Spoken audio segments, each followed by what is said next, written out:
역대하 20장 1절에서 28장 15절까지 말씀을 살펴보도록 하겠습니다. 남유다 제11대 왕에 오른 요담은 선조들과 다른 신앙의 길을 갑니다. 요담은 선한 시기나 악한 시기가 구분되지 않을 정도로 여호와 보시기에 정직하게 행하며 하나님 여호와 앞에서 바른 길을 걸음으로 점점 강해졌습니다. 이에 반해 아하스는 평생 여호와 보시기에 정직하게 행하지 아니하며 일관되게 악을 행한 왕으로 요담과 큰 대조를 이룹니다. 27장 1절에서 9절은 요담의 통치입니다. 요담은 25세에 유다의 11번째 왕으로 등극하여 예루살렘에서 16년 동안 다스립니다. 처음 10년은 나병에 걸린 부친 우시아 대신 섭정을 맡았습니다. 예루살렘에서의 통치는 다윗의 정통성을 계승하는 통치임을 알려줍니다. 요담의 모친은 여루사로 사독의 딸이었습니다. 사독은 다윗 시대의 대제사장이었기에 요담의 어머니는 제사장 가문 출신이었을 수 있습니다. 요담이 여호와 보시기에 정직하게 행하고 선정을 베풀게 된 배경이 어머니에게 있을 수 있음을 암시하고 있습니다. 2절은 요담의 통치를 그의 아버지 우시아의 모든 행위대로 여호와 보시기에 정직하게 행하였으니라고 묘사합니다. 요담의 일생은 여호와께서 판단하시기에 정직하고 옳은 일생으로 하나님을 신실하게 섬겼습니다. 그 증거 중 하나가 여호와의 성전에 들어가지 않은 것입니다. 요담은 아버지 우시아가 여호와의 전에 들어가 오직 제사장만이 행할 수 있는 분향을 하려다가 그 죄로 인해 죽는 날까지 나병한 자로 살아가는 모습을 직접 보았습니다.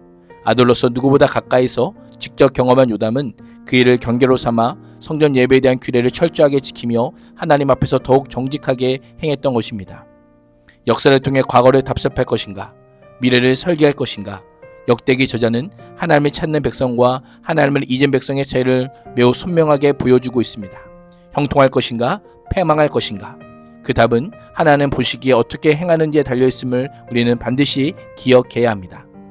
2절 하반절은 그러나 백성은 여전히 부패했더라 라고 하며 백성 가운데 만연했던 민간신앙과 우상숭배의 장소였던 산당을 요담이 제거하지 않고 그대로 두는 아쉬움을 보여주고 있습니다. 요담은 여호와의 판단 기준에 옳게 행하였지만 백성들은 여전히 철폐되지 않는 산당에서 이전부터 행하던 대로 계속하여 제사를 드리며 분영하는 일을 행하며 부패하며 악을 행하였습니다. 3절과 4절은 국방 강화를 위한 요담의 건축 사업에 대해 소개합니다. 요담은 여호와 앞에서 견고한 신앙을 가짐으로 점점 강해졌습니다. 부친 우시아가 이룬 업적을 바탕으로 건축과 군사 방배뿐만 아니라 군사 정복에 나섰습니다. 우시아가 예루살렘 성문들과 망대를 확장했다면 요담은 여호와의 전 윗문을 보수 증축하고 성전과 다윗성 사이 언덕인 오벨의 성벽을 쌓아 방어를 강화했습니다. 유다 산간 지방에는 성읍들을 건축하고 살렘 지역에는 요새를 만들어 망대를 세워 국내 방어를 강화했습니다. 우시아 때에도 암몬이 조공을 바쳤지만 요담 시대에는 암몬과의 전투에서 승리하였고 암몬은 조공으로 100달란트 약 3.4톤 밀과 볼이 각각 1만 고르 220만 리터를 3년간 바쳤습니다.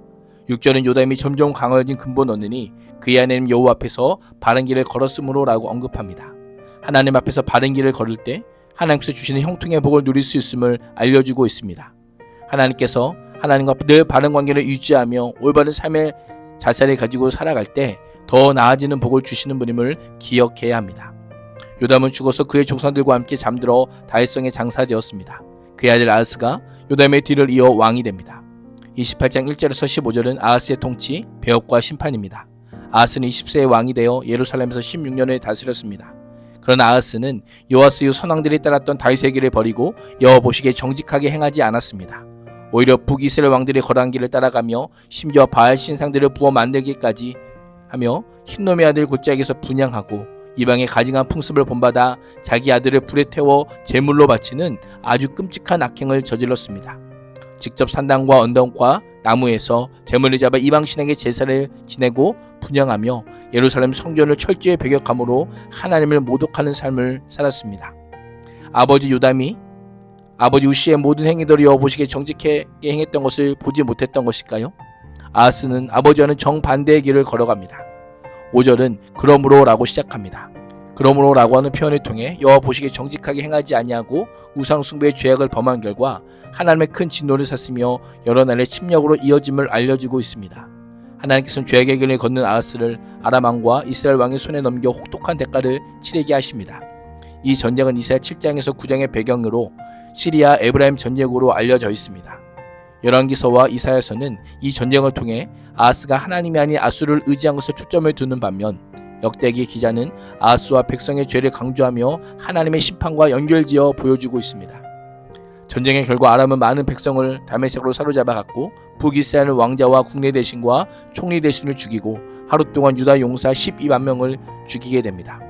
하나님께서는 자신을 버린 자는 버림을 받을 것이라고 계속하여 경고하셨지만 이를 가볍게 여겼기에 북이스라엘 군대는 동족이 유다 사람 중 아내와 자녀를 포함하여 무려 20만 명을 포로로 잡아가고 많은 재물을 약탈하여 사마리아로 돌아갔습니다. 왕만이 아니라 모든 백성이 하나님을 버리고 우상을 숭배한 결과였던 것입니다. 이를 통해 하나님께서는 악인의 불의와 악한 행동을 용납하지 않으심을 알려줍니다. 돌아오지 않고 회개하지 않을 때 하나님은 반드시 심판으로 징계하시는 분이십니다.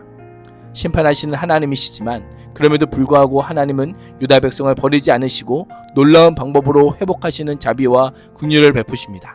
이스라엘 군대가 유다 백성을 노예로 삼기 위해 포로로 끌고 오자 그때 사마리아 선지자 오뎃이 개성 군대 앞에서 나와 책망합니다. 유다 백성이 너희 형제라고 하며 형제를 사륙하는 것도 모자라 노예 삼는 것은 죄라고 경고한 것입니다. 하나님께서는 선지자 오뎃을 통해 포로를 돌려보내라고 명령하시며 그의 진노가 이제는 북이스라엘에게 임했음을 경고합니다. 경고의 메시지를 들은 이스라엘 군대와 지도자들은 전례품을 풀어서 헐벗은 이들이 입히고 맨발로 온 이들에게 신을 신기고 먹을 것과 마실 것을 가져다 주고 상처를 입은 자는 기름을 발라 치료합니다. 환자들은 나귀에 태워 남북 경계 여리고까지 인도하여 그들의 친척에게 넘겨줍니다. 남유다 다윗 왕조를 중심으로 역사를 기록한 역대기의 저자가 열왕기서에 언급되지 않은 내용을 기록한 이유가 무엇일까요? 북이스라엘이 비록 하나님과 다윗 언약을 받은 다윗 왕조를 배신하긴 하였지만 그들 또한 하나님의 백성임을 강조하기 위함입니다. 누구든지 하나님의 책망과 경고의 말씀에 즉각 반응하고 죄를 고백하며 회개와 순종의 삶을 사는 자가 참 하나님의 백성임을 보여주고 있는 것입니다. 오늘 하루도 여호와 보시기에 바른 길을 걸어갈 뿐 아니라 그릇된 길에 서 있다면 속히 바른 길로 돌아오는 복을 누릴 수 있기를 주님의 이름으로 축복합니다. 기도하겠습니다. 하나님, 여호와 보시기에 정직히 행하는 바른 길을 걷게 하시고 하나님의 책망과 경고의 말씀이 들려질 때는 즉각 돌이킬 수 있는 은혜를 허락하여 주옵소서. 예수님의 이름으로 기도합니다. 아멘.